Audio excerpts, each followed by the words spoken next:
अस्सलाम वालेकुम, मैं हूं इरफान बशीर और मैं हूं हुदा शाह। सबसे पहले आपको बताएं, कौमें IMF प्रोग्राम से तरक्की नहीं करती। वज़ीर आज़म शहबाज शरीफ का कौम को कर्जों से निजात दिलाने का अज़्म। Prime minister digital youth hub के इजरा की तकरीब से खिताब में कहा कि IMF से $1 अरब कर्ज मिलेगा। यह हमारी कमाई हुई रकम नहीं, जो इस्तेहकाम ज़रूरी था वो आ चुका है। दुआ है यह पाकिस्तान की तारीख का आखिरी IMF प्रोग्राम हो। कौम को मायूस नहीं करेंगे, नौजवानों को IT और AI की ट्रेनिंग देंगे, ये सरमायाकार बनेंगे। राना मशहूद को नौजवानों की रोज़गार फराहमी टास्क दिया। किसान, सनतकार और नौजवानों को मुआशी तौर पर मजबूत बनाना है। अपने अखराजात और कम करके नई नस्ल की तरबियत के लिए अरबों खरबों रुपए भी निछावर कर देंगे। IMF के प्रोग्रामों से कौमें तरक्की नहीं करती।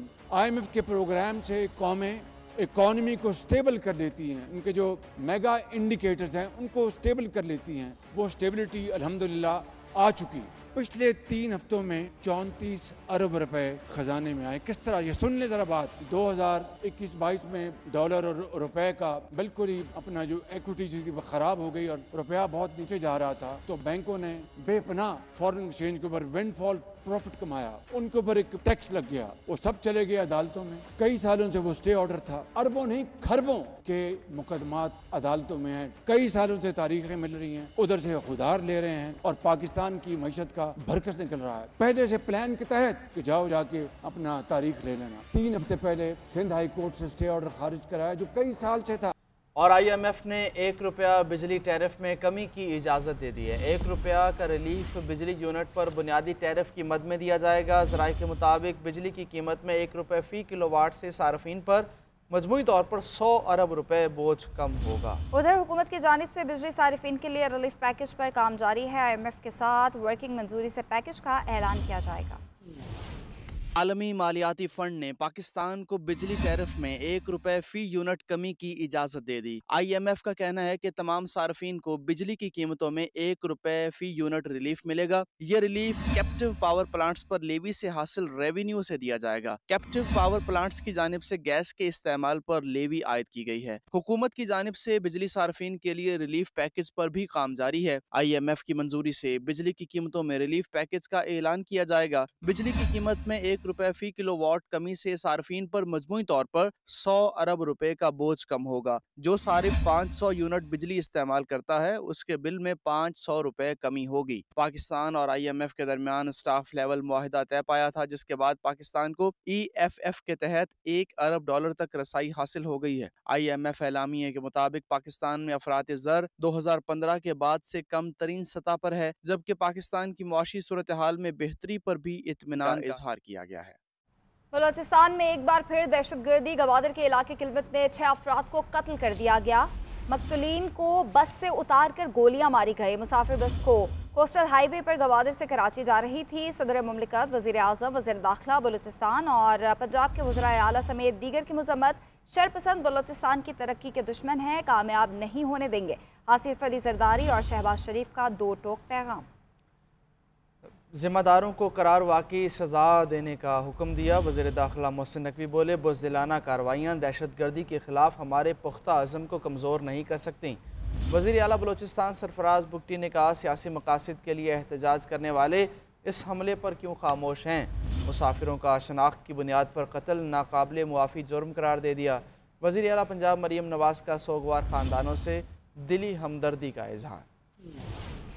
गवादर के इलाका कलमत में कोस्टल हाईवे पर फायरिंग से 6 अफराद जाम भाग। वाक़े की इत्तला मिलते ही लेवीज और सिक्योरिटी फोर्सेज की भारी नफरी जाए वक़ुआ पर पहुंच गई। जाम भाग अफराद गवादर से कराची जा रहे थे। सदर आसिफ अली जरदारी ने दहशतगर्द हमले में कीमती जानों के नुकसान पर दुख का इजहार करते हुए कहा कि दहशतगर्द मुल्क की तरक्की और बलूचिस्तान की खुशहाली के दुश्मन है। वज़ीर आज़म शहबाज शरीफ ने अपने पैगाम में कहा कि शरपसंद अनासर बलूचिस्तान की अमन और तरक्की के दुश्मन है, इनके नापाक अज़ाइम कामयाब नहीं होने देंगे। वज़ीर दाखिला मोहसिन नकवी ने मुतासरा खानदानों से ताज़ियत और हमदर्दी का इजहार किया। वज़ीर आला बलूचिस्तान सरफराज बुगटी ने कहा कि हार्ड कोर दहशतगर्दों के खिलाफ जंग जारी रहेगी। दहशतगर्दों ने बलोच रिवायात, मेहमान नवाजी और अमन पसंदी को पामाल किया। ऐसे तमाम अनासर को मंतकी अंजाम तक पहुँचाएंगे। वज़ीर आला पंजाब मरीम नवाज शरीफ और वज़ीर आला सिंध मुराद अली शाह ने सोगवार खानदानों से दिली हमदर्दी का इजहार किया। और बलूचिस्तान की सूरत हाल पर अक़वाम मुत्तहिदा के बाज़ माहिरीन के बयान यकतरफ़ा और गैर मुसद्दिक़ा करार। तर्जुमान दफ्तर ख़ारजा कहते हैं अक़वाम मुत्तहिदा के बाज़ माहिरीन के तबसरे मुतवाज़िन नहीं, UN को अपने मुतज़ाद बयानात को रोक देना चाहिए। दहशत गर्दों और उनके सहूलतकारों के लिए कोई इस्तिस्ना नहीं दिया जा सकता। एहतजाज की आड़ में दहशत गर्दों के साथ मिली भगत साबित हो चुकी। दहशत गर्दों की मदद के लिए सड़कों की बंदिश और दीगर तखरीबी सरगर्मियाँ नाकाबिल कबूल हैं। तर्जुमान दफ्तर खारजा ने नुमाइंदा खुसूसी सादिक खान के दौरे अफगानिस्तान को मुस्बत करार दे दिया। अमरीकी ऐवान नुमाइंदगान में पेश किए गए बिल पर मौक़िफ़ देते हुए कहा, यह बिल इनफरादी नौयत का है। ये अमरीकी हुकूमत की राय रही। उम्मीद करते हैं अमरीकी ऐवान नुमाइंदगान में पाक अमरीका ताल्लुकात में बेहतरी के लिए इक़दाम किए जाएंगे। We have taken note of press release issued by certain UN experts, which appears to be based on selective and unverified media reports. It is imperative that public statements of this nature adhere to principles of objectivity, avoid selective criticism, reflect factual accuracy, and acknowledge full context of the situation. Regrettably, these comments lack balance and proportionality, downplaying civilian casualties inflicted by terrorist attacks while disregarding the crimes committed by miscreants who deliberately disrupt public services, obstruct freedom of movement, create an atmosphere of insecurity. अफसोसनाक खबर, कोयटा में double road पर police mobile के करीब धमाका, 2 अफराद जाँ बहक, 17 जख्मी हो गए। लाशें और जख्मी सिविल हॉस्पिटल ट्रॉमा सेंटर मुंतकिल। इब्तदाई रिपोर्ट के मुताबिक धमाका रिमोट कंट्रोल डिवाइस के जरिए किया गया। 2.5 किलो बारूदी मवाद मोटरसाइकिल में नस्ब था। बॉल बेयरिंग भी इस्तेमाल किए गए। पुलिस हुकाम का कहना है धमाके का निशाना पुलिस मोबाइल थी। वफाकी वज़ीर दाखिला मोहसिन नकवी से अमरीका की कायम मकाम सफ़ीर नेटली बेकर की मुलाकात हुई है। कायम मकाम अमरीकी सफ़ीर की जाफ़र एक्सप्रेस और दीगर दहशत गर्दाना हमलों की मज़म्मत, शहदा के ख़ानदानों से इजहार ताज़ियत किया। मुलाकात में पाक अमरीका ताल्लुकात, दो तरफ़ा ताउन और दहशत गर्दी के खिलाफ बाहमी इश्तराक के कार बढ़ाने पर भी बातचीत की गई। मोहसिन नकवी ने कहा कि दहशत गर्दी से निपटने के लिए आलमी बरादरी को मिलकर काम करना होगा। अमरीकी सदर डोनाल्ड ट्रंप के मशकूर हैं। उन्होंने दहशत गर्दी के खिलाफ जंग में पाकिस्तान की काविशों को सराहा। अमरीका में गैर कानूनी तौर पर मुकीम पाकिस्तानियों की मुल्क वापसी में हर मुमकिन ताउन करेंगे। ब्रेक के बाद आपको बताएं, वज़ीर आला पंजाब मरीम नवाज की ज़ेर सदारत सूबाई काबीना का इजलास हुआ। तवील तरीन एजेंडा आइटम्स की मंजूरी दी गई और अहम फैसले किए गए। पंजाब में स्पेशल अफराद, बुजुर्ग और तलबा के लिए मुफ्त सफ़र की सहूलत की मंजूरी दी गई। जिनसी जराइम के लिए स्पेशल इन्वेस्टिगेशन यूनिट्स के क़याम की भी मंजूरी। भक्कर और बहावल नगर में एयरपोर्ट बनाने का उसूली फैसला भी किया गया है।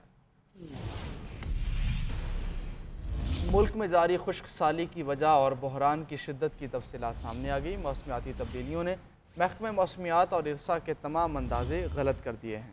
पाकिस्तान मौसमियाती तब्दीलियों के असर लानीना की जद में है। मुल्क में जारी खुश्क साली की वजह और बहरान की शिद्दत की तफसीलात सामने आ चुकी हैं। खुश्क साली, कम बर्फबारी, रवा साल पानी का बहरान शदीद होने का खदशा है। मौसम गर्मा में शदीद हीट वेव का खतरा भी बताया जा रहा है। इसी हवाले से बात करेंगे ब्यूरो चीफ इस्लामाबाद मियां शाहिद से। शाहिद, डिटेल्स बताएगा। देखिए, अभी कहते हैं कि पाकिस्तान मौसमियाती तब्दीलियों के असर लानीना के जद में है और खुश्क साली, कम बर्फबारी और रवा पानी के बहरान शदीद होने का खदशा है। और ये भी कहा गया है कि मौसम गर्मा में शदीद हीट वेव का भी खतरा है और मौसमियाती तब्दीलियों ने महकमा मौसमियात और इरसा के तमाम अंदाजे गलत कर दिए हैं। अभी वसाइल के जराये कहते हैं कि मौसमियाती पेशगोइयां का सिस्टम दरहम बरहम हो गया और पानी का शॉर्टफॉल 60% तक पहुंच गया है। डैमों में फसलों के लिए पानी खत्म हो चुका है, सिर्फ पीने का पानी बाकी है। तरवेला डैम गुज़श्ता एक हफ्ते से पानी की सतह बदस्तूर डेड लेवल पर जा रही है और आइंदा एक हफ्ते तक मजीद जो है वो डेड लेवल तक रहने का इम्कान है। मंगला डैम में भी पानी का जखीरा खत्म है, ना होने के बराबर है और मंगला डैम में पानी का जखीरा जो है वो काबिल इस्तेमाल नहीं है। ये कहा जा रहा है कि फसलें मुतासर होंगी और रवा माह जो है वो जो बर्फबारी हुई है रवा साल वो 31% कम हुई है, जिससे पंजाब की फसलें जो है वो भी मुतासर होंगी और सिंध की फसलें भी मुतासर होंगी। ठीक है, शुक्रिया आपका। अफसोसनाक खबर, फैसलाबाद के इलाके सांदलबार में दौरान डकैती खातून के साथ इज्तिमाई ज़्यादती।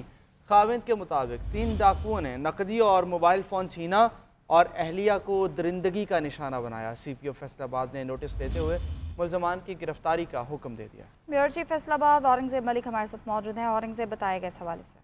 जी, फैसलाबाद में अफसोसनाक वाक़या पेश आया है। थाना सांदलबार के इलाका बासठ जींबे चंद के मोटरवे के करीब जो है ये वाक़या पेश आया है, जहां पर मियां बीवी को 4 मुसल्लह डाकुओं ने रोका। ना सिर्फ उनके साथ डकैती की बल्कि शोहर के सामने जो है वो बीवी को ज्यादती का निशाना भी बनाया। और इस हवाले से पुलिस का ये कहना है कि FIR जो है वो दर्ज कर ली गई है और FIR के मुताबिक जो है वो शोहर ने ये बताया कि उसकी बीवी को उसके सामने ज्यादती का निशाना बनाया गया है। मुल्हिका खेतों में लेके जाकर जो है वो उनको दरिंदगी का निशाना बनाया, उनसे जो है वो डकैती की वारदात भी की है। इस हवाले से CPO फैसलाबाद ने मुल्जिमान की गिरफ्तारी के लिए जो है वो एक टीम तश्कील दी है। अलबत्ता अभी तक कोई मुल्जिम जो है वो गिरफ्तार नहीं हो सका। ठीक है, शुक्रिया आपका। आगे बढ़ते हुए बात करेंगे शब क़द्र की। रमज़ानुल मुबारक की 27वीं शब पर मुल्क भर की तरह वफाकी दारुल हुकूमत की मसाजिद में भी खुसूसी महाफिल मुनक्किद की जा रही हैं। इस हवाले से बताएंगे हमारे नुमाइंदे अदरीस अब्बासी।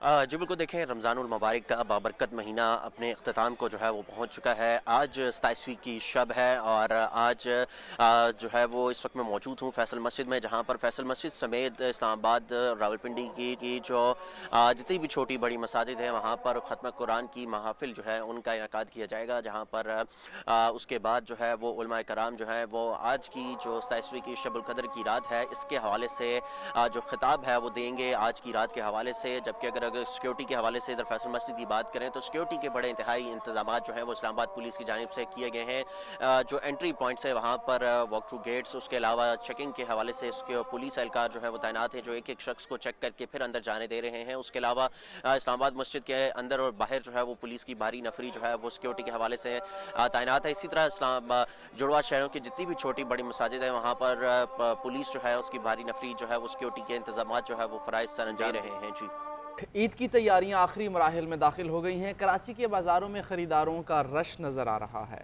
खवातीन की बड़ी तादाद कपड़ों की मैचिंग चीज़ों की तलाश में मसरूफ है। इस हवाले से बताएंगे सोनिया खानजादा।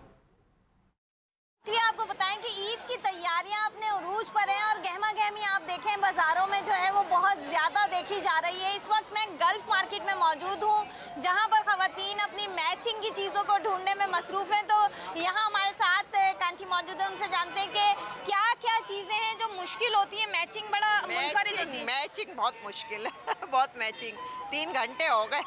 3 घंटे में ये कि अल्लाह का शुक्र है मैचिंग सारी मिल गई है और अच्छी चीज़ें हैं गल्फ मार्केट में। ईद पर कोई चीज़ कॉम्प्रोमाइज़ करनी चाहिए या ईद पर तो सभी लेना चाहिए? सभी लेना चाहिए। बच्चों की क्या डिमांड होती है? बच्चे तो अब बड़े हो गए मेरे, तो बस मैं अपनी शॉपिंग कर रही हूँ माशाल्लाह से। अच्छी चीज़ बिल्कुल। मैचिंग जो है वो करने में 3 घंटे लगे इन्हें भी और बाकी लोग भी जो है वो अपनी मैचिंग में मसरूफ़ हैं। कोई अपनी जूतों की मैचिंग कर रहा है, किसी को अपनी ज्वेलरी की मैचिंग की फिक्र है, तो किसी का दुपट्टा अब तक नहीं मिल रहा। जो मैचिंग का डर होता है कि वो नहीं मिलेगा वो आखिरी मूवमेंट में जो है वो मिल ही जाता है और ईद जो है वो मुसर्रत तरीके से मनाई जाती है। जी।